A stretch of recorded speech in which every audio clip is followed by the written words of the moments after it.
সম্প্রতি প্রকাশিত হয়েছে এইচএসসি বা উচ্চ মাধ্যমিকের ফলাফল। তথ্য উপাত্ত বলছে 2 দশকের মধ্যে এবার উচ্চ মাধ্যমিকে সবচেয়ে কম পাশের হার রেকর্ড হয়েছে।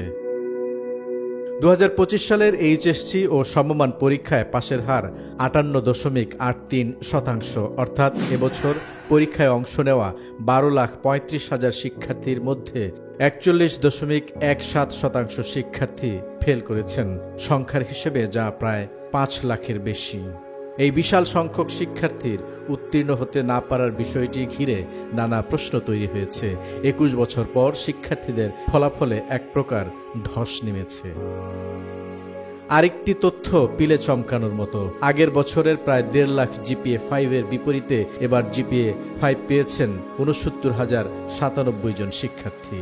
তাহলে গত 2 দশকে উচ্চ মাধ্যমিকের ফলাফলে পাশের হার ও জিপিএর সংখ্যা বাড়ার যে ধারা দেখা গিয়েছিল সেখানে ছেদ পড়ল কেন?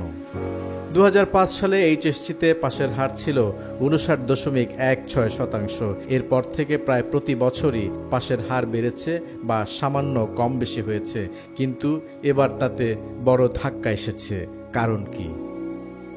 আন্তঃশিক্ষা বোর্ড কর্তৃপক্ষ বলছে, শিক্ষার্থীরা পরীক্ষার খাতায় যতটুকু বা যেরকম লিখেছে মূল্যায়নের পর সেটি প্রতিফলিত হয়েছে গড় রেজাল্টে।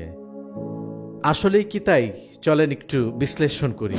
বোর্ড ভিত্তিক ফলাফলে দেখা যায় ঢাকা শিক্ষা বোর্ডে এবছরের মোট পাশের হার সবচেয়ে বেশি 64.02%। কুমিল্লা শিক্ষা বোর্ডে পাশের হার সবচেয়ে কম 48.86%। এছাড়া বরিশালে 62.57%, রাজশাহীতে 59.40%, দিনাজপুরে 57.49%, চট্টগ্রামে 52.57%, সিলেটে 51.86%, ময়মনসিংহে 51.54% এবং যশোরে 50.20% পরীক্ষার্থী পাশ করেছেন।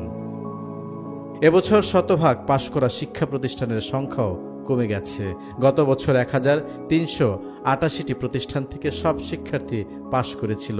এবছর এমন প্রতিষ্ঠানের সংখ্যা নেমে এসেছে মাত্র 345-এ। অন্যদিকে শূন্য পাশ করা প্রতিষ্ঠানের সংখ্যা বেড়ে দাঁড়িয়েছে 202, যা গত বছর ছিল মাত্র 65টি। দেশের শিক্ষার তথ্য নিয়ে কাজ করে বাংলাদেশ শিক্ষা তথ্য ও পরিসংখ্যান ব্যুরো ব্যানবেইস। তাদের তথ্যানুসারে 2005 সালে এইচএসসিতে পাশের হার ছিল 59%-এর বেশি। 2006 সালে তা বেড়ে দাঁড়ায় প্রায় 64%। 2007 সালে 64%-এর উপরে।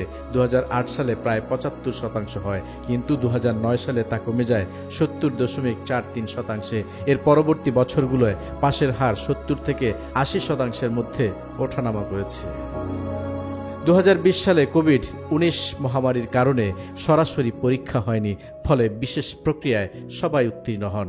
এরপর 2021 ও 2022 সালে ভিন্ন পরিস্থিতিতে অনুষ্ঠিত পরীক্ষায় পাশের হার ছিল এক বছর 84%-এর বেশি, আরেক বছর 95%-এর বেশি, কিন্তু 2023 সালে তা আবার 80%-এর নিচে নেমে আসে, আর এবছর পৌঁছায় 57%, যা 21 বছরের মধ্যে সর্বনিম্ন। এবার ফলাফল পর্যালোচনায় দেখা গেছে ইংরেজি, তথ্য যোগাযোগ প্রযুক্তি বিষয়ে তুলনামূলক বেশি অকৃতকার্য হয়েছেন। এটা সার্বিক ফলাফলের উপরে বড় প্রভাব ফেলেছে। এমন ফলাফলের কারণ কি? কেন এই বিপুল সংখ্যক শিক্ষার্থী অকৃতকার্য হলেন? আন্তঃশিক্ষা বোর্ড সমন্বয় কমিটির সভাপতি ও ঢাকা শিক্ষা বোর্ডের চেয়ারম্যান অধ্যাপক খন্দকার এহসানুল কবির ফলাফল প্রকাশ উপলক্ষে আয়োজিত সংবাদ সম্মেলনে সাংবাদিকদের প্রশ্নের জবাবে বলেন, আমরা কাউকে কোনো ছক বেঁধে দেইনি বা নির্দিষ্ট করে দেইনি যে এইভাবে নম্বর ছাড় দেবেন অথবা ওভার মার্কিং করবেন, বেশি বেশি দিয়ে পাশের হার বাড়াতে হবে, এরকম কোনো প্রশ্নই ওঠে না। এদিকে শিক্ষা উপদেষ্টা সচিবালয়ে এক সংবাদ সম্মেলনে লিখিত বক্তব্যে বলেছেন, এবছর এসএসসি ও এইচএসসি পরীক্ষার ফলাফল অনেককে বিস্মিত করেছে। পাশের হার এবং জিপিএ 5 আগের বছরের তুলনায় কম এবং প্রশ্ন উঠেছে কেন? এর উত্তর জটিল নয়, বরং সহজ কিন্তু অস্বস্তিকর। বাংলাদেশে শেখার সংকট শুরু হয় খুব শুরুর দিকেই। প্রাথমিক স্তর থেকেই শেখার ঘাটতি তৈরি হয় এবং সেই ঘাটতি বছরের পর বছর সঞ্চিত হয়, কিন্তু আমরা দীর্ঘদিন এই বাস্তবতার মুখোমুখি হতে চাইনি। শিক্ষা ব্যবস্থায় গলদের কথা বলছেন শিক্ষাবিদ ও গবেষকরাও। তারা বলছেন শিক্ষাক্ষেত্রকে রাজনৈতিক সফলতা দেখানোর মাধ্যম হিসেবে ব্যবহার করাতেই দেশের শিক্ষা ব্যবস্থা অনেকটা পিছিয়ে গেছে।